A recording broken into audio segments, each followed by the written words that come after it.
What's up everybody, Mike Lazarecki here, and today I'm going to show you guys how I tend to go about editing astrophotography in Adobe Lightroom. Let's get into it.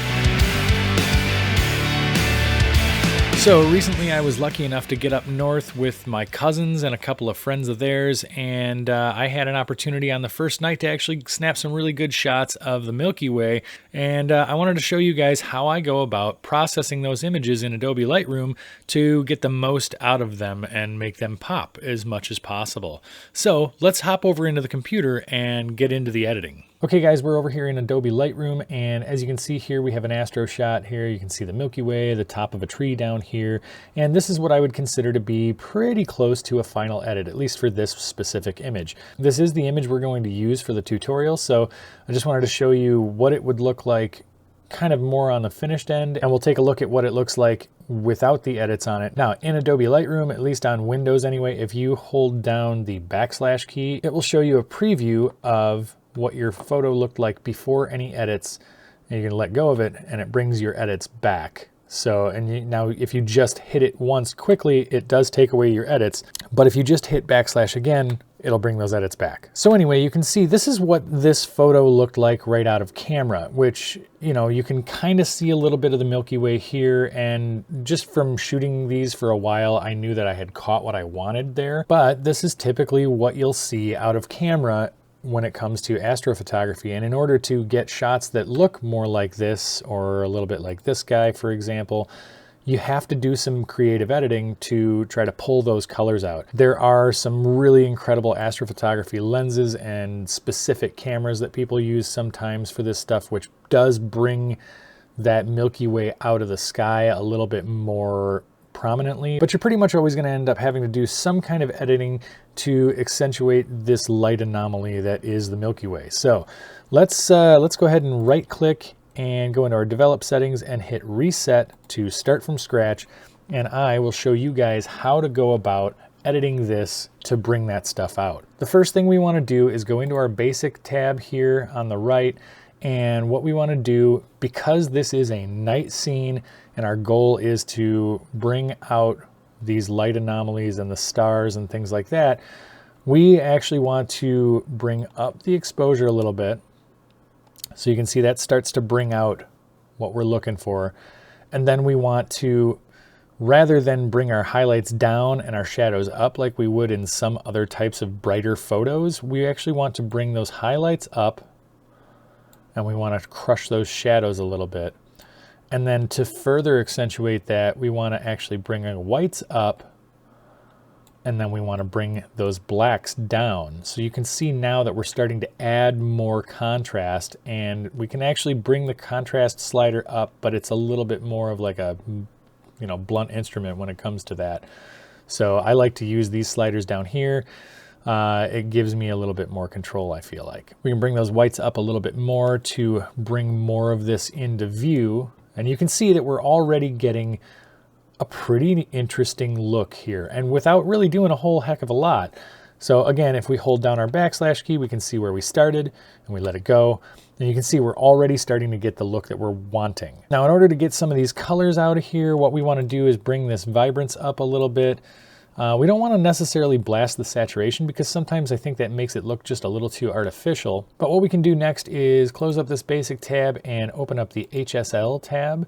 And what this is going to do is this is going to manipulate the different hues, saturations, and luminances of different colors in this image. So what we can do, if we want to specifically target some colors here, we can move these sliders independently, or we can click on this, and this will actually tell us what color we're hovering over, and we can adjust it that way. So if you see where now it's highlighting the orange over in this area. So if we click on this and we drag it one way or another, we can see that we can change the hue to more of a yellow or more of an orange. And I want to kind of head over toward that orange a little bit. Now I like to have a little bit of color variation in here. So one thing I am going to do is go back to my basic panel, and I'm going to just bring the temperature down a little bit. Not a lot, just enough to bring a little bit of that cooler color scheme into the image so that we have some nice color contrast. And now what I want to do is go back into my HSL and select one of these blue colors and I want to just bring that down a little bit into the aqua kind of color range. Okay, so obviously that's a little bit more to taste. However, this is kind of the way that I like to work with these. Now we know that our orange and our yellows are in there. We know that we have a little bit of blue. So what we want to do here, just to kind of accentuate that a little bit, is maybe pop up that saturation a little bit on the orange and maybe a little bit on the blue. And that way we're just accentuating that complementary color palette a little bit. And if we want to mess with our luminance a little bit, we can. All right, so let's go into our brush tool and we're going to select the exposure effect, and mine is already set to 0.8. If yours is not, that's about where I tend to like mine to be. And what I want to do is make sure that my brush is roughly about the width of kind of one of these branches of the Milky Way here. Okay, now what we want to do is start to just sort of gently paint in some exposure clouds over top of that Milky Way. And what that's going to do is that's going to just bring that out a little bit more. Okay, we're not going to get too crazy with this here, but you can see now this red on here is not what's going on to the image. That is showing you an overlay of where this brush has been applied. So if you have this and it's showing these red marks, all you have to do is hit the O key and it'll turn it off, and you can see what the result is rather than looking at this red overlay. You can also uncheck this checkbox down here that says show selected mask overlay, and you can see what the result of your brush tool is instead. But I think that looks pretty good right now, so we will deselect the brush tool and move on to the next step. So now you can see that we have really brought out that Milky Way quite a bit more. And again, if we hit that backslash, we can see this is where we started and this is where we are now. So I want to go back into my HSL here. It did sort of pull some of those colors out of there for me, and I want to bring those back a little bit. So let's just up the orange, maybe a little bit of the red. Yeah. So that sort of brought back some of those colors a little bit. So we're going to go into our detail panel, and you can see here in this blown up image, and if we zoom in on our image, that we have a lot of noise to work with here. Now that kind of thing is going to happen anytime you're doing these long exposure, late night, dark images like this. You're just going to end up with noise, and it happens frequently. So one thing that we can do is add some luminance noise reduction.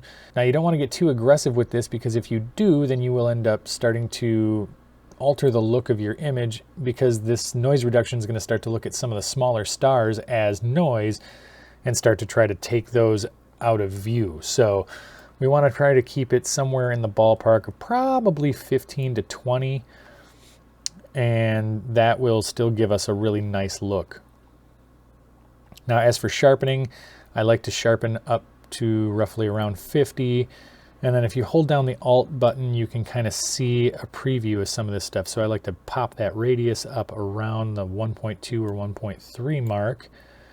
Detail, I like to bring down usually to like 2 or 3, because what that's doing is it's sharpening super fine detail.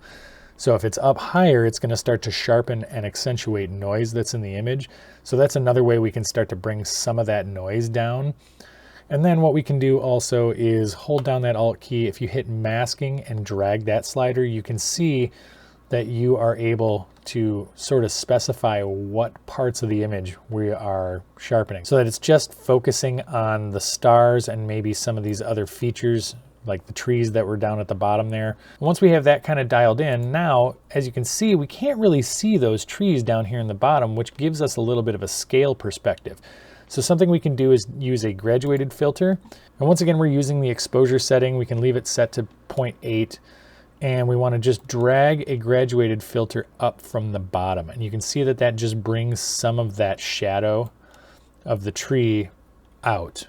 Now I know there was another tree over here on the left, so I'd like to try to bring that guy out as well. So click on New, and we can do another graduated filter in from the side, but we're going to try to keep this one fairly minimal, because I don't want to start brightening up this part of the sky too much, because that could interfere with what is obviously the object of this image. So once we have that dialed in, and also you can hit the O key and see your overlay with this as well, and that will give you a good idea of where this effect is taking effect, I guess I could say.